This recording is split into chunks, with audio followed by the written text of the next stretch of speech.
નમસ્કાર દોસ્તો, આજે હું તમારા માટે ફરીથી લઈને આવી ગયો છું એક નવી સ્ટોરી. પડોશી કાકીએ મને ઠોકી લીધો.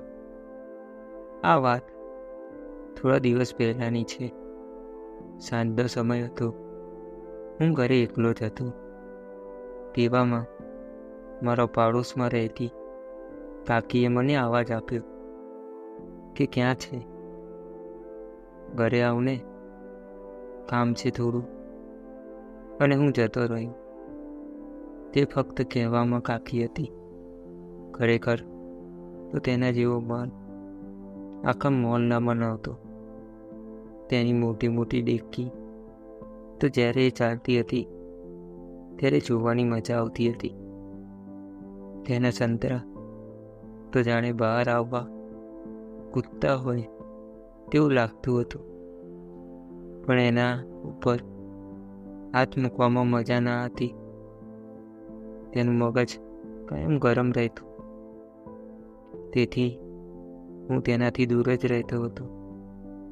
હું તેના ઘરે જતો રહ્યો. તેના ઘરે કોઈ ન હતું. એ એકલી જ હતી અને ખભા ઉપર રૂમાલ મૂકીને કંઈક કામ કરતી હતી. મને જોઈને કહેવા લાગી કે દીકરા, અત્યારે દૂધવાળો આવવાનો છે અને હું નાહવા જઉં છું. જો આવી જાય તો લઈ લેજે. અને હું તેના ઘરે બેસી ગયો અને એ બાથરૂમમાં જતી રહી.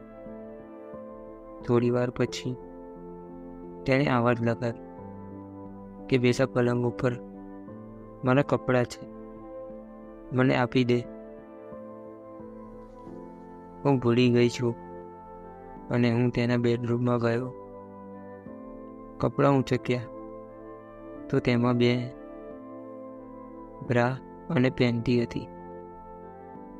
બ્રા જોઈને ખબર પડતી હતી કે તેના સંતરા ખરેખર કેટલા મોટા હશે.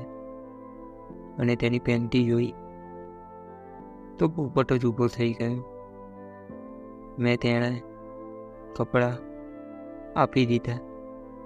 એ બહાર આવી ત્યારે ગુલાબી નાઇટી પહેરી હતી. પલળેલા વાળમાં તે ખૂબ જ સેક્સી લાગતી હતી. તેણે કહ્યું કે કોઈ આવ્યું? મેં ના પાડી અને કહ્યું કે હવે હું જાઉં છું. તેણે કહ્યું, ઊભો રહે, મારે તારું કામ છે. તારી ફરિયાદ આવી છે, તેના માટે તારી સાથે વાત કરવી છે. તેણે કહ્યું કે તું તારી કામવાળીને ખોદતો છે ને? મને કહેતી હતી કે તું એને રોજ ખોદતો છે. મેં ગભરાઈ ગયો અને કહ્યું કે તમે કોઈને કહેતા નહીં. તેણે કહ્યું કે એક જ શરત ઉપર નહીં કહું, અને એ શરત છે કે તારે મને પણ એ જ રીતે ખોદવાની છે. મને વિશ્વાસ ના થયો કે તે મને સામેથી કહેતી હતી. અને તેણે મારા પોપટ ઉપર હાથ મૂકી દીધો અને તેણે ખોલવા લાગી. હું જોતો જ રહી ગયો અને તેણે મારા હાથ તેના મોટા સંતરા ઉપર મૂકી દીધા અને કહ્યું કે આને દબાવ, એટલા દબાવ કે આને ચૂથી નાખ. અને હું તેને દબાવવા લાગ્યો અને એ મારા પોપટને મસળવા લાગી. તે ખૂબ જ ચોદાવવાની થયેલી હતી, એટલે મારા પોપટને તે ખૂબ જ જોરથી મસળતી હતી. તેણે મારા એક એક કરીને બધા જ કપડાં કાઢી નાખ્યા અને મેં એના કપડાં કાઢી નાખ્યા. આજે મેં તેને નાગી જોઈ હતી, જેને જોઈને અને યાદ કરીને હું મુઠિયા મારતો હતો અને તે મારા પોપટને મસળતા મસળતા એનો મોંમાં લઈ લીધો અને તેણે તેના હોઠથી ચૂસવા લાગી અને હું તેના સંતરાને મસળવામાં મગ્ન હતો. તે મને તેના બેડ ઉપર લઈ ગઈ અને મારા પોપટ ઉપર તેના સંતરા મૂકી દીધા. બે સંતરાની વચ્ચે મારા પોપટને ખોદવા લાગી. હું પાગલ થઈ રહ્યો હતો અને તે પણ. તેણે કહ્યું, હવે તો ખોદવાની છું.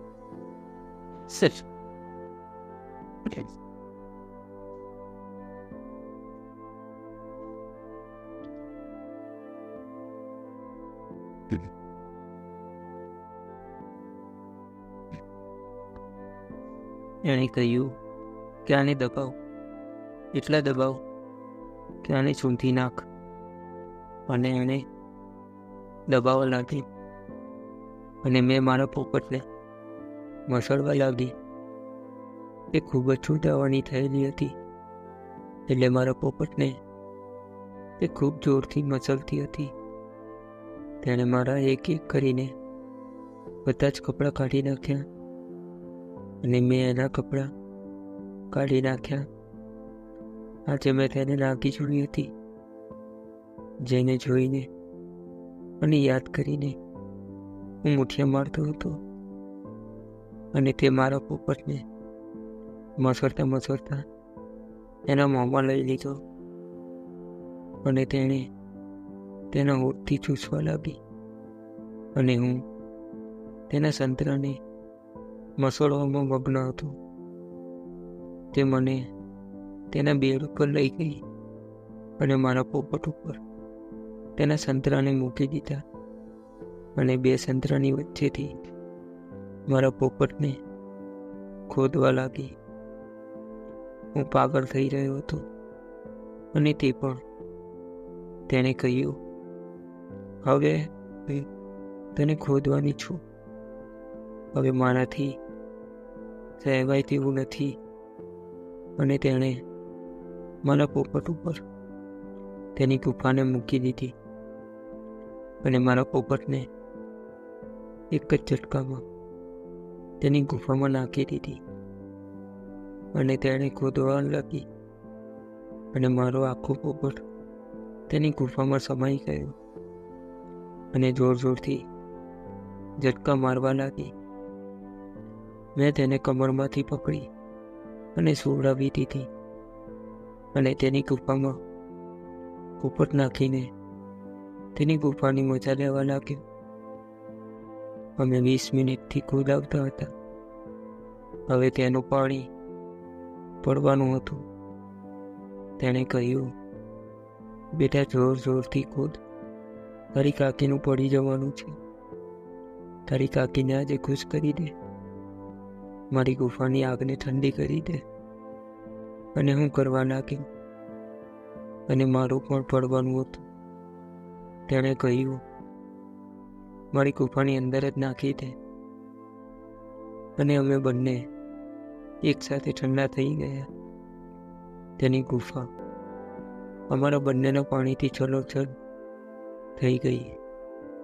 અમે બંને શાંત થઈ ગયા અને હું તેને સંતરા ઉપર જ માથું મૂકીને સૂઈ ગયો. થોડી વાર પછી મેં તેને કહ્યું, કાકી, જે રીતે તમે મને તમારી ગુફા આપી તે જ રીતે તમારી પાછળની ગાદી પણ આપશો. તેમણે કહ્યું, મારી ગુફા પણ તારી અને ગાદી પણ તારી. તારે જે કરવું હોય તે કર. તે મારો પોપટ પાછું તેના મોંમાં લઈ લીધો અને તેને ઊભો કરવા લાગી. મારો પોપટ પણ થોડી વારમાં જ ઊભો થઈ ગયો અને તે કૂતરાની જેમ વાંખી વળી ગઈ અને મને કહ્યું કે આરામથી મારી ગાદી મારજે. આ ગુફા નથી, મારી ગાદી છે. અને જ્યારે આમાં પોપટ જાય ત્યારે દુઃખે પણ વધારે છે. મેં કહ્યું, તમે ચિંતા ના કરો, હું ધીરે ધીરે જ તમારી ગાદી મારીશ. અને મેં તેની ગાદી ઉપર મારો પોપટ મૂકી દીધો. પણ આટલી મોટી ગાદીને ખોદવામાં મેં મારો વાયદો ભૂલી ગયો અને ગુફાની જેમ એક જ ઝટકામાં મારો પોપટ તેની ગાદીમાં નાખવા ગયો અને તેના મોંમાંથી ચીખ નીકળી ગઈ કે પોપટ ધીરે ધીરે કર, મારી ગાદી અને હું અહીં જ છું, ભાગી નથી જવાના. આટલી જોરથી ખોદીશ તો અહીં જ ફાટી જશે. અને હું ફરીથી ધીમે ધીમે ખોદવા લાગ્યો અને મારા પોપટને આખો તેની ગાદીમાં નાખી દીધું. કાકીને પણ મજા આવવા લાગી અને કમર હલાવવા લાગી. તેની ગાદી એકદમ કડક હતી. મારો પોપટ પણ દુખવા લાગ્યો અને મારું પાણી છૂટવાની તૈયારીમાં જ હતું. તેણે કહ્યું કે જે રીતે મારી ગુફા તારા પાણીથી ભરી તે માને પણ ભરી દે. અને મેં બીજા ઝટકામાં તેની ગાદીને મારા પાણીથી ભરી દીધી. ત્યાર પછી તેને જ્યારે પણ ખોદાવવાની ઈચ્છા થતી મને બોલાવી લેતી અને અમે બંને એકબીજાની મજા લેતા. દોસ્તો, તો આ હતી મારી પાડોશી કાકીની સ્ટોરી. આશા રાખું છું કે તમને આ સ્ટોરી પસંદ આવી હશે. Bye bye.